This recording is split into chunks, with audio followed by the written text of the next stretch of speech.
Right. ప్రస్తుతం అంకమ్మ చౌదరి గారు ఉన్నారు. అంకమ్మ చౌదరి గారు, నిజంగా వివిధ జిల్లాలో సెలబ్రేషన్స్ చూస్తున్నాం కదా, వారు మాట్లాడింది వింటున్నాం. సో గత ప్రభుత్వం 3 రాజధానుల అంశం తీసుకొచ్చి అభివృద్ధి వికేంద్రీకరణ అన్నారు. అభివృద్ధి జరగాలి, బట్ ఒకే రాజధాని ఉండి శాశ్వత రాజధాని ఉండి అభివృద్ధి వికేంద్రీకరణ జరగాలి, రాష్ట్రం అంతా అభివృద్ధి చెందాలని కూటమి ప్రభుత్వం ఆ దిశగా ముందుకు వెళ్ళింది. ప్రజలు వారికే నమ్మి ఓటు వేశారు. ప్రస్తుతం ఈ సెలబ్రేషన్స్కి సంబంధించి అసలు 3 ముక్కల ఆట దీనికి సంబంధించి కూడా ఎలా అణచివేశారు, ఎలా తొక్కిపెట్టారని అనుకోవచ్చు, ఏం చెప్తారు?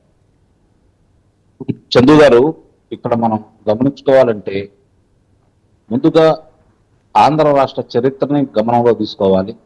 తర్వాత పోరాట స్ఫూర్తి ఎలా ఉండాలి, పోరాటం ఎలా చేయాలి, దానికి నిబద్ధత ఉంటే, నిజాయితీ ఉంటే ఏ విధంగా పోరాటం అహింసా మార్గంలో చేస్తే ఎలా విజయం సాధించవచ్చు అని చెప్పని అమరావతి మహిళామ తల్లులు, ఆ ప్రాంత రైతులు వాళ్ళందరూ కూడా 1631 రోజు జగన్మోహన్ రెడ్డిని వ్యతిరేకించి పోరాటం చేసి వాళ్ళు ఈ విజయంలో వాళ్ళు సాధించింది మాత్రం అద్భుతం అండి. వాళ్ళ యొక్క త్యాగాలకి, వాళ్ళు పడ్డ బాధలకి, వాళ్ళు చూపిన మార్గానికి నిజంగానే మనందరం శిరస్సు ఉంచి వాళ్ళందరికీ పాదాభివందనం చేయాలి.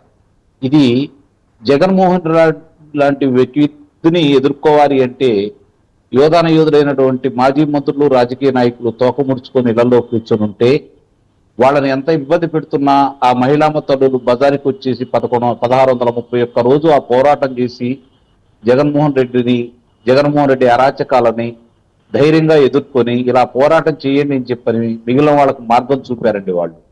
సరే, అందరూ దాన్ని అనుసరించారా లేదంటే అది వేరే విషయం. ఇక్కడ మనం గమనించుకోవాలంటే ఇందాక రామ్మోహన్ గారు చెప్పినట్లు 1953లో ఆంధ్రప్రదేశ్ మద్రాసు నుంచి ఎందుకు విడిపోయింది? పొట్టి శ్రీరాములు గారి యొక్క ఆమరణ నిరాదీక్ష ఫలితంగా ఆంధ్ర రాష్ట్రం ఏర్పడిపోయింది.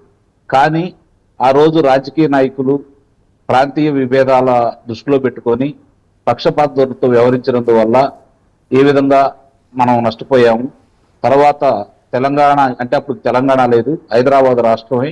హైదరాబాద్ రాష్ట్రంలో 1956లో విలీనం అయిన తర్వాత మరి అన్నదమ్ములుగా ఉండాల్సిన వాళ్ళ మధ్య సరైన రాజకీయంగా వాళ్ళకి సరైన న్యాయం జరగలేదని, ఉద్యోగంలో సరైన న్యాయం జరగలేదని వాళ్ళు భావించే విధంగా కొంతమంది ప్రవర్తించిన తీరు, ఆనాటి కాంగ్రెస్ పార్టీ 82 వరకు వాళ్ళు ప్రవర్తించిన తీరు, ఆ తర్వాత కూడా అదే వరవాడిని కొనసాగించిన తీరు వల్ల వాళ్ళ మనసులో ఇంకా ఆ కోరిక బలంగానే రాజకీయ నాయకులతో పావులైపోయి ఏ విధంగా జరిగిందో మనం చూస్తూనే ఉన్నాం.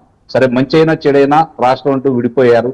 ఏనాడో జరగాల్సినటువంటి అభివృద్ధి, ఏనాడో ఇలాంటివి జరగాల్సింది.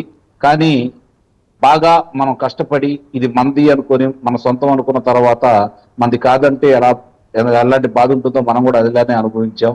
ఏదేమైనా ఈనాటికి 2014లో ఆంధ్ర రాష్ట్రం ఏర్పడిన తర్వాత చంద్రబాబు నాయుడు గారు ఈ ప్రాంతంలో రాజధానిని ఏర్పాటు చేయాలనే కోరికతోటి ఆయన అభిప్రాయాన్ని వ్యక్తపరిస్తే మరి 29,000 మంది పైచిలుకు రైతులు 34,000 ఎకరాల భూమిని చిన్న రక్తపాతం కూడా లేకుండా, ఘర్షణ వాతావరణం లేకుండా ఇవ్వటం అనేది ఒక చరిత్ర. ఇందులో దాన్ని మాత్రం మనం విస్మరించకూడదు. ఇది 29 గ్రామాలకి సంబంధించిన అమరావతి అనేది కాదు, 5,50,00,000 మంది ఆంధ్రులకి ఈ అమరావతి అనేది నిజంగానే వాళ్ళ ప్రపంచ వ్యాప్తంగా ఉన్న తెలుగు వాళ్ళందరూ కూడా కోరుకునేది ఇదే. నిస్సందేహంగా అండి. ఇప్పుడు మీరు గమనించుకోండి, మీకు ఇంకొక విషయం కూడా చెబుతాను, ఒక మంచి విషయం. 151 స్థానాలు ఇచ్చిన జగన్మోహన్ రెడ్డికి మధ్యలో ఉన్న 5 కత్తిరించేశారు. అంటే అమరావతి కూడా 5 అక్షరాలు. గమనించుకోండి మీరు, అమరావతికి చేసిన అన్యాయానికి, ఆంధ్ర రాష్ట్ర ప్రజలు చేసిన అన్యాయానికి, ఉమ్మడి ఆంధ్ర రాష్ట్రానికి చేసినటువంటి అన్యాయానికి మౌనంగా బరాయించేసి 5 సంవత్సరాలు అతను పెట్టిన వ్యధలు, బాధలు, దూరాలు, నేరాలు అన్ని కూడా మౌనంగా బరాయించేసి వాళ్ళ చేతిలో ఉన్నటువంటి ఏకైక ఆయుధం ద్వారా మాట్లాడదామండి. ప్రస్తుతం విశాఖలో సెలబ్రేషన్స్ కూడా ఒకసారి మనం చూసి వద్దాం. రైట్, విశాఖ నుంచి మా deputy input editor Vasu, associate editor Vasu సిద్ధంగా ఉన్నారు. వాసు, ప్రస్తుతం 50,000 కోట్లు అంటే 56,000 కోట్ల రూపాయలు ఈరోజు అక్కడ ఖర్చులు జరుగుతూ ఉన్నాయండి. 30,000 మంది కార్మికులు అక్కడ పనిచేస్తా ఉన్నారు. ఇది గమనించుకోవాలి.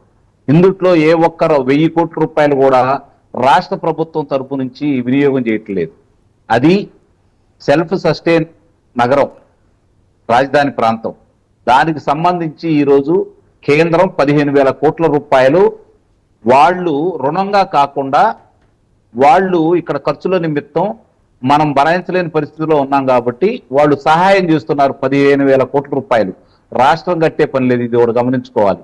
మిగిలినవి కూడా రాజధాని అభివృద్ధి కోసం మాత్రమే రుణాలు తీసుకుంటున్నారు.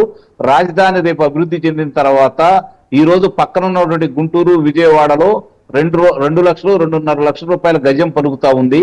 రేపు ఈ నవనగరాల నిర్మాణం పూర్తయిపోతే అక్కడ మిగిలిన ప్రభుత్వ భూములు ఏ రేటుకు వస్తాయి, ఆ బాకీలు ఏ విధంగా తీరుతాయి అని చెప్పి మనం ప్రత్యేకంగా చెప్పాల్సిన పని లేదు. జగన్మోహన్ రెడ్డి మాట్లాడే ప్రతి మాటకి మీరు కానీ నేను కానీ ప్రభుత్వం కానీ సమాధానం చెప్పాల్సిన అవసరం ఉంటుందని అయితే నేనైతే భావించట్లేదు. ఎందుకంటే ఆంధ్ర రాష్ట్ర ప్రజలు 151 స్థానాలు ఇచ్చినటువంటి జగన్మోహన్ రెడ్డి పరిపాలన చూసిన తర్వాత 11 స్థానాలకు పరిమితం చేసిన తర్వాత ఆంధ్ర రాష్ట్రంలో వైఎస్ఆర్సీపీ పార్టీ మనుగడ సాగించకూడదు. వాళ్ళు మనుగడ సాగిస్తే రాష్ట్రానికి తీరని నష్టం. కాబట్టి రాజకీయంగా మేము వాళ్ళని సమాధి చేశాం. పరిపాలనా పరంగా మీరు వాళ్ళ మీద 5 సంవత్సరాల్లో చేసినటువంటి అవినీతికి, అక్రమాలకి, దోపిడీలకి, దొంగతనాలకి, హత్యలకి మీ దగ్గర సాక్ష్యాధారాలు ఉన్నాయి కాబట్టి చర్యలు తీసుకోండి మాత్రమే ఈ రోజు ప్రజలు కోరుకుంటున్నారు. ఆ విధంగా చర్యలు తీసుకుంటే అమరావతి అనేది అజరామరం. రైట్ అంకమ్మ గారు